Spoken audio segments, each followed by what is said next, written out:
Assalamu alaikum wa rahmatullahi wa barakatuh. Bismillah walhamdulillah wa salatu wassalam ala rasulillah wa ala alihi wa sahbihi wa man walah. Rabbi shrah li sadri wa yassir li amri wahlul 'uqdatan min lisani yafqahu qawli. Mes frères et sœurs, notre thème aujourd'hui avec l'aide d'Allah tabarak wa ta'ala est le jeûne de la langue. Nous avons déjà dit dans d'autres conférences liées au Ramadan qu'Allah subhanahu wa ta'ala a prescrit cette adoration qui est le jeûne pour qu'on le craigne. قال تعالى الله عز وجل dit dans sourate al-Baqarah, sourate 2, verset 183, يا أيها الذين آمنوا كتب عليكم الصيام كما كتب على الذين من قبلكم لعلكم تتقون. Ô vous qui avez cru, il vous a été prescrit le jeûne comme il a été prescrit aux communautés qui vous ont précédé afin que vous atteigniez la piété. Mais il faut savoir une chose, c'est que le jeûne ne se limite pas à ne pas manger et à ne pas boire. Car ça, c'est ce qu'on appelle le jeûne du ventre. Il nous incombe à nous, en tant que musulmans, de faire jeûner tous les membres de notre corps. C'est-à-dire que le cœur doit jeûner, la langue doit jeûner, les yeux vont jeûner, les oreilles vont jeûner, les mains vont jeûner. Ils vont s'abstenir de commettre des péchés, tout ce qui met en colère Allah Azza wa Jal. Il nous incombe à nous, il nous incombe en tant que musulmans de faire jeûner tous les membres de notre corps. Il faut que le jeûne soit de l'extérieur et de l'intérieur. Il faut que tu jeûnes avec ton cœur, avec tes yeux, tes oreilles et tout le reste des membres du corps.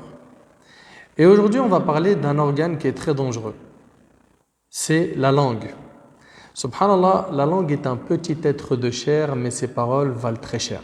Quand on médite sur la langue, on s'aperçoit qu'elle dit énormément de choses et rapidement. Et dans ce qu'elle dit, elle peut nous rapprocher d'Allah tabaraka wa ta'ala et elle peut également nous attirer la colère d'Allah azza wa jal. Abu Sa'id al-Khudri radiyallahu anhu rapporte, le prophète sallallahu alayhi wa sallam a dit, toutes les fois que le fils d'Adam se lève le matin, tous ses organes blâment sa langue d'une façon humiliante. Tous ses organes blâment sa langue. Ils lui disent, crains Allah dans ton comportement à notre égard car nous dépendons tous de toi. Tous les organes disent à la langue, nous dépendons tous de toi. Si tu es sur le droit chemin, nous le sommes aussi.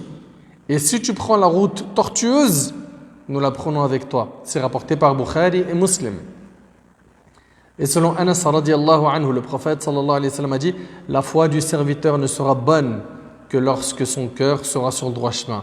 Et son cœur ne sera sur le droit chemin que lorsque sa langue sera sur le droit chemin.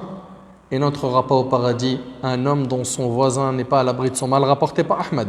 On remarque ici dans ce hadith que la foi n'est bonne que quand le cœur est bon. Et le cœur est bon que quand la langue est bonne. Qu'en est-il de notre langue? Qu'en est-il de notre langue? Avez-vous oublié qu'on sera questionné sur ce qu'on a prononcé?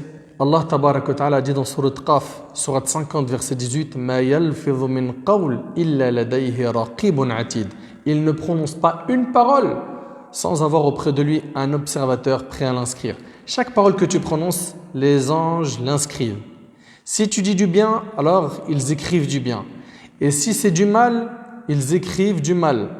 Et dans sourate Az-Zukhruf, sourate 43, verset 80, Allah Azza wa Jalla dit أم يحسبون أن لا نسمع سرهم ونجواهم بلى ورسلنا لديهم يكتبون. Ou bien est-ce que nous n'entendons pas leurs secrets ni leurs délibérations, mais si nos anges prennent note auprès d'eux. Les anges, ils écrivent tout. Et quand tu médites un petit peu, le jour du jugement, le livre que tu vas voir de la main droite ou de la main gauche, finalement, c'est toi qui l'as écrit avec tes actions. Quand tu vas l'ouvrir, tu veux lire quoi? Dhikr, Coran, méditation sur la création d'Allah, prière nocturne. Quand tu vas ouvrir ton livre le jour du jugement, veux-tu lire cela ou veux-tu voir désobéissance aux parents, vol, drogue, cigarette, argent sale, insulte, moquerie, médisance, calomnie, tu as ruiné l'honneur d'un tel, tu as pris les biens d'un tel, tu as été injuste envers un tel et un tel. Les anges écrivent tout ce qu'on dit, bonne ou mauvaise action, que ce soit du bien ou du mal. Mais on est inconscient, on oublie que les péchés de la langue sont très dangereux. Le prophète sallam a saisi la langue et a dit à Mu'adh, mets un frein à celle-ci. Ce qui signifie ne laisse pas lancer des mots à tort et à travers. C'est un vrai danger la langue. Mu'adh radiallahu anhu a dit au prophète d'Allah, pourrions-nous être punis pour ce que nous disons? Et là le prophète sallallahu a répondu par cette expression, que ta mère te perde. Il lui a dit, qu'est-ce qui fait culbuter les gens sur leur visage ou peut-être sur leurs narines si ce n'est ce que leur langue moissonne, rapporté par Tirmidhi. L'organe avec lequel on fait énormément de péchés, c'est la langue. Et c'est pour cela que les savants ont dit retenir la langue est plus difficile que baisser le regard.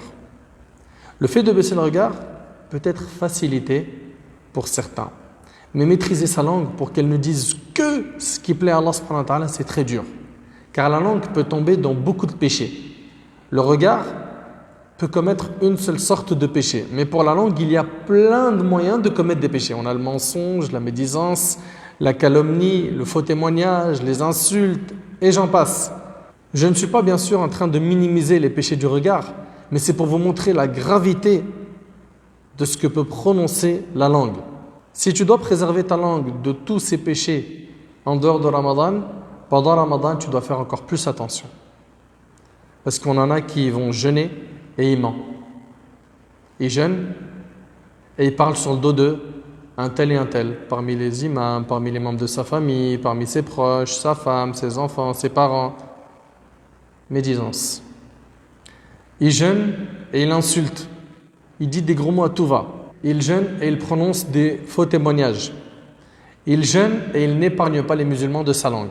Abu Moussa radiallahu anhu rapporte, je dis une fois au messager d'Allah, quel est le meilleur musulman? Quel est le meilleur musulman? Le prophète sallallahu alayhi wa sallam a dit, celui qui met les musulmans à l'abri de sa langue et de sa main. Rapporté par Bukhari et Muslim. Et le prophète alayhi salatu wassalam a dit également, celui qui croit en Allah et au jour dernier, qu'il dise du bien ou qu'il garde le silence, rapporté par Bukhari et Muslim. Tu as une bonne parole à dire? Parle. Tu vas prononcer des paroles qui vont virer vers le haram? Freine. Abu Bakr radiallahu anhu, ce noble compagnon, il prenait sa langue. Omar radiallahu anhu, il rentre chez lui, il le trouve en train de blâmer sa langue et dire meh, il blâme sa langue. Et il dit voilà ce qui m'a amené à ma perte. Ça, c'est Abu Bakr as-Siddiq radiallahu anhu. Subhanallah. Cet homme qui était pieux. Cet homme dont Omar al-Khattab radiallahu anhu a dit si on mettait la foi de toute la communauté sur le plateau d'une balance et la foi d'Abu Bakr sur l'autre plateau de la balance, c'est la foi d'Abu Bakr qui serait la plus lourde. Lui, radiallahu anhu, il blâme sa langue. Qu'en est-il de nous? Ibn Mas'ud radiallahu anhu a dit, et franchement il a vraiment raison, et méditez bien sur ses paroles. Il a dit, il n'y a pas une chose qui mérite le plus la prison à part la langue. Elle mérite vraiment la prison. Ibn Abbas radiallahu anhu me disait, ô langue, dis du bien, tu gagneras, ou garde le silence sur un mal, tu seras épargné. On a aussi d'autres paroles parmi les paroles de nos pieux prédécesseurs qui nous mettent en garde contre la mauvaise utilisation de la langue. Il y en a parmi nous qui avouent avoir une langue qui prononce du mal. Et il te dit, tu veux que je fasse quoi? C'est plus fort que moi. Et puis tu sais, pour faire passer un message, des fois tu es obligé d'être un peu vulgaire parce qu'il y en a certains, ils comprennent que comme ça. Subhanallah, alors toi tu veux réformer les gens et tu veux utiliser un chemin qui, selon toi, est meilleur que celui du prophète alayhi salatu wassalam. Le chemin du prophète sallallahu alayhi wa sallam ne te suffit pas.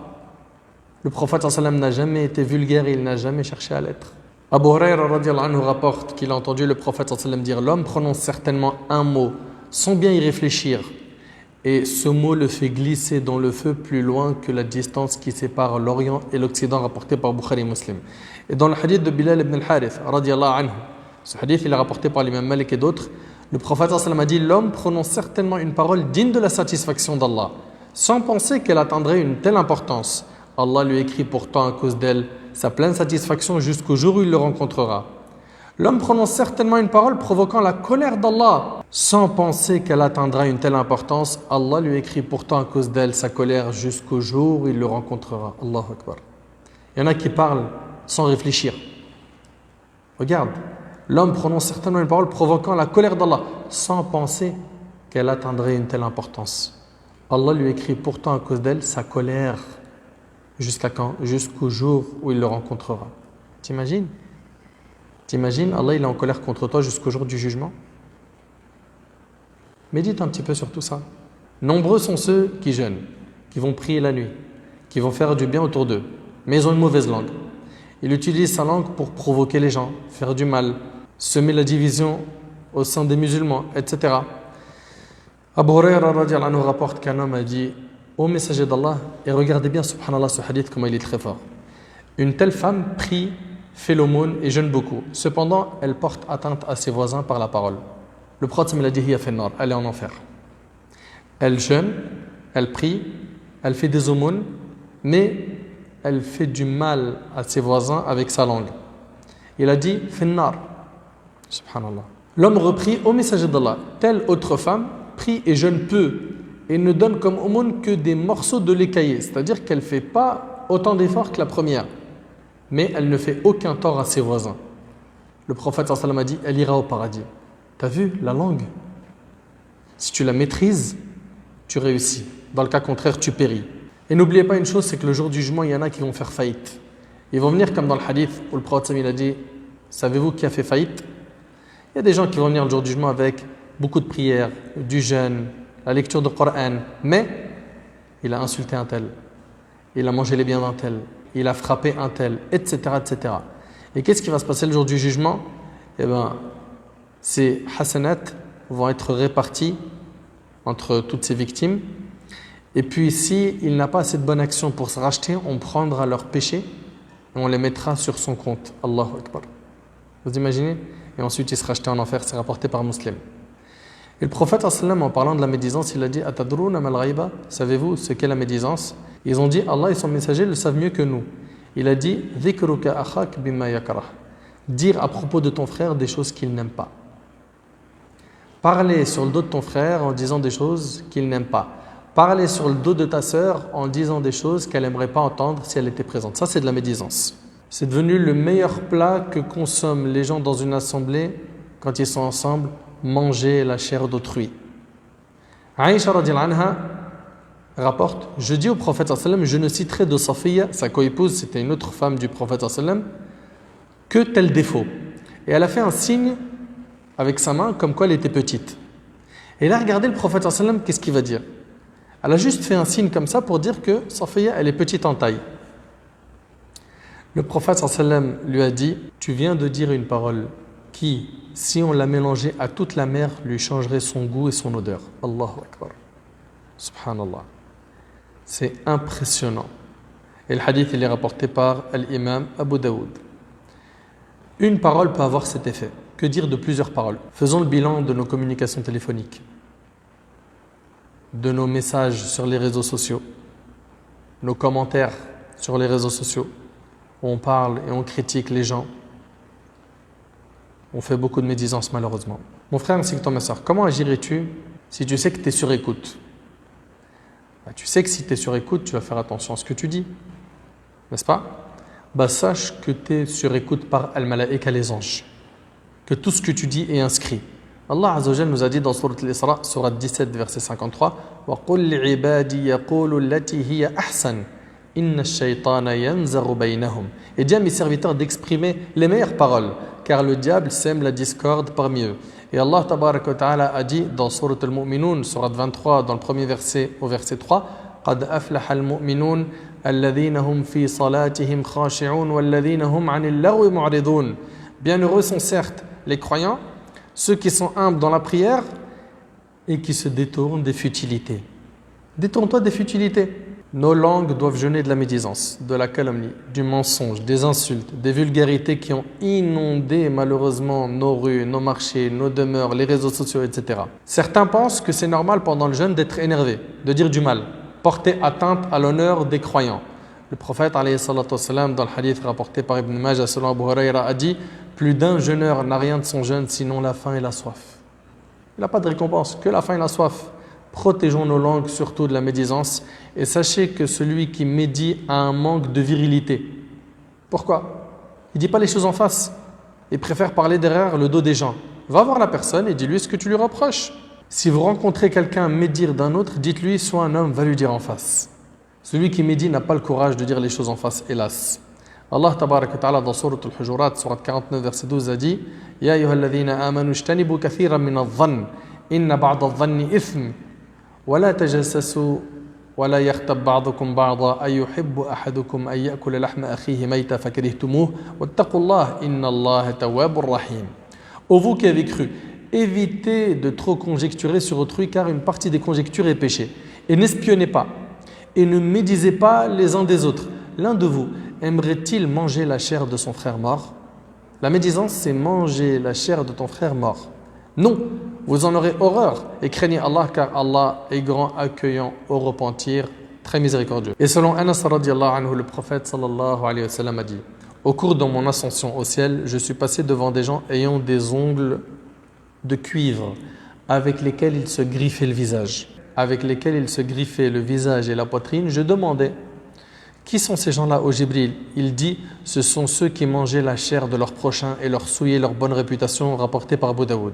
Habitue-toi à utiliser ta langue dans le bien et sache que certains parmi nos ancêtres s'isolaient des gens pendant Ramadan de peur d'utiliser leur langue dans le mal. Ils n'exposent pas leur jeûne au danger de la langue. L'imam al-Awza'i rahimahullah dit: la médisance corrompt le jeûne. Ça ne veut pas dire que ça annule le jeûne, que tu dois rattraper le jour, mais tu perds beaucoup de bonnes actions.